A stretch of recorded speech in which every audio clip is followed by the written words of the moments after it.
मित्रों नमस्कार। हमारे साथ कौन उपस्थित है? गौरव। गौरव जी सर। आज हम लोग किस विषय को लेकर आए हैं? आज हम लोग सर इंडियन पॉलिटी के बहुत ही महत्वपूर्ण विषय पर चर्चा करेंगे। कौन सा महत्वपूर्ण विषय? उस विषय का नाम है सर राष्ट्रपति। भारत के राष्ट्रपति? जी बिल्कुल। जो कि प्रथम नागरिक भी होते हैं। बिल्कुल सर। तो देखिए गौरव, एक खास विषय को लेकर चर्चा करने के लिए उत्सुकता के साथ उपस्थित है। बिल्कुल। तो गौरव जी सर। जिस तरह से ब्रिटेन है ना, भारत में ब्रिटेन की तरह ही संसदीय प्रणाली को अपनाया गया है। बिल्कुल। ब्रिटेन का राज्याध्यक्ष वहाँ की साम्राज्ञी होता है। जी बिल्कुल। लेकिन भारत का राज्याध्यक्ष कौन होता है? राष्ट्रपति। राष्ट्रपति। दोनों में अंतर यह है कि वहाँ का जो साम्राज्ञी का पद है वह वंशानुगत होता है जी। लेकिन भारत का राष्ट्रपति निर्वाचक मंडल द्वारा चुना जाता है। जी सर, ये चयनित होके आता है। इसमें वंशानुगत नहीं होता है। तो चलिए भारतीय संविधान राष्ट्रपति के बारे में कुछ उपबंध करता है। बिल्कुल। तो गौरव जी सर, उन उपबंधों के बारे में बताएगा? गौरव जी सर, कहाँ से कहाँ तक उपबंध किए गए हैं भारतीय संविधान? ऐसे देख सकते हैं आर्टिकल 52 से लेके आर्टिकल 62 तक है।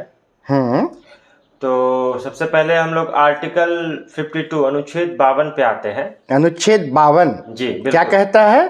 अनुच्छेद 52 के तहत जो है सर, भारत का जो है राष्ट्रपति होगा। हाँ, अनुच्छेद 52 कहता है कि भारत में क्या होगा? एक राष्ट्रपति का प्रावधान। राष्ट्रपति का प्रावधान करता है। जी बिल्कुल। उसके बाद अनुच्छेद 53 क्या है? अनुच्छेद 53 के तहत है कि राष्ट्रपति का जो है कार्यपालिका की जो शक्तियां हैं, जितने भी पावर्स है राष्ट्रपति के, वो इसमें दिए गए। एग्जीक्यूटिव पावर्स है ना? जी बिल्कुल। अनुच्छेद 53 कहता है कि संघ की कार्यपालिका शक्ति राष्ट्रपति में निहित होगी। बिल्कुल। लेकिन यह शक्ति नाम मात्र की है, औपचारिक है।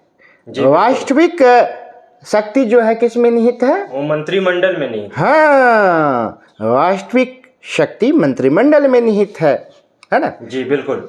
मंत्रिमंडल के अनुमोदन के बिना राष्ट्रपति को भी पावर नहीं है कि वह किसी चीज की स्वीकृति प्रदान करे। जी बिल्कुल, है ना? चलिए अगला अनुच्छेद बोलिए। आर्टिकल 54 है सर। आर्टिकल 54 के तहत राष्ट्रपति का जो है निर्वाचन होगा, वो मतलब निर्वाचक मंडल के द्वारा। हाँ ठीक है। उसमें भी जो है सर निर्वाचक मंडल में क्या वो आगे बोलेंगे। जी, एक पहले अनुच्छेद आप बता दें। अनुच्छेद 54 कहता है भारत का जो है निर्वाचन जो है, मतलब राष्ट्रपति का निर्वाचन वो निर्वाचक मंडल के तहत होगा। निर्वाचक मंडल के द्वारा राष्ट्रपति का क्या होगा? निर्वाचन होगा। निर्वाचन होगा। अनुच्छेद 54। अनुच्छेद 55। अनुच्छेद 55 जो है राष्ट्रपति का जो निर्वाचन होगा उसकी जो है रीति दी गई है। अनुच्छेद 54 में राष्ट्रपति के निर्वाचन की पद्धति या रीति के बारे में बताया गया है। उसके बाद सर आर्टिकल 56 है। वो क्या कहता है? आर्टिकल 56 के तहत जो है उसका जो है पदावधि मतलब कार्यकाल दिया गया राष्ट्रपति। राष्ट्रपति का काल सामान्यतः 5 वर्ष का होता है। बिल्कुल 5 वर्ष का होता है। बस केवल एक राजेंद्र प्रसाद ही है जिन्होंने 10 वर्षों तक। हाँ, राजेंद्र प्रसाद का जो चयन है ना, संविधान कब लागू हुआ था? 26 जनवरी 1950 को लागू हो गया। लेकिन 2 दिन पहले 24 जनवरी 1950 को संविधान सभा के द्वारा उन्हें राष्ट्रपति चुन लिया गया था। बिल्कुल। हाँ, उसके बाद भी वो राष्ट्रपति रहे थे 57 से 62 तक। चलिए आगे बोलिए। उसके बाद सर आर्टिकल 58 है जिसमें राष्ट्रपति निर्वाचन होने के लिए जो है मतलब योग्यता, एलिजिबिलिटी जो है क्या होगी? योग्यता या अर्हता। जी बिल्कुल। चलिए आगे बढ़िए। उसके बाद आर्टिकल 59 है। उसके तहत राष्ट्रपति के पद के लिए जो है कुछ शर्तें दी गई है। अच्छा।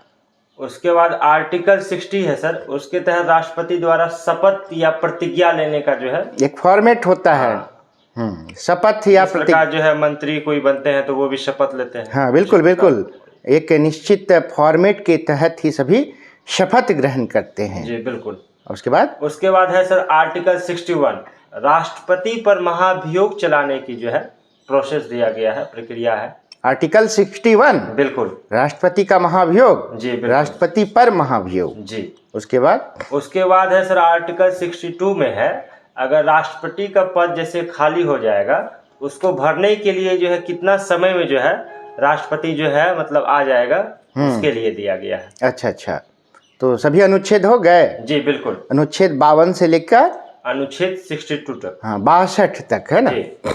गौरव ने बताया। अच्छा, राष्ट्रपति के पद की योग्यता या अर्हता किस अनुच्छेद में है गौरव? वो आर्टिकल 58 में है सर, आर्टिकल 58 में है ना? बिल्कुल। हाँ, उसमें सर योग्यताएं हैं, जैसे कि उसमें जो है योग्यता क्या है, पहला तो है भारत का नागरिक होना चाहिए। हाँ बिल्कुल बिल्कुल। उसके बाद जो है उसका जो है एज जो है सर वो 35 वर्ष से ज्यादा उनका एज होना चाहिए। उसके बाद वो केंद्र सरकार या राज्य सरकार के कोई भी लाभ का जो है वो मतलब उसमें शामिल नहीं हो, उसका जो है लाभ ग्रहण नहीं करता, चाहे केंद्र सरकार के अधीन हो चाहे राज्य सरकारों के अधीन हो, इन दोनों ही सरकारों के अधीन किसी भी संस्था में, चाहे स्थानीय निकाय की संस्थाएं क्यों न हो, उनमें कोई लाभ का पद धारण नहीं किया हुआ हो, है ना? जी बिल्कुल। तो ये अनुच्छेद 58 के तरह राष्ट्रपति निर्वाचित होने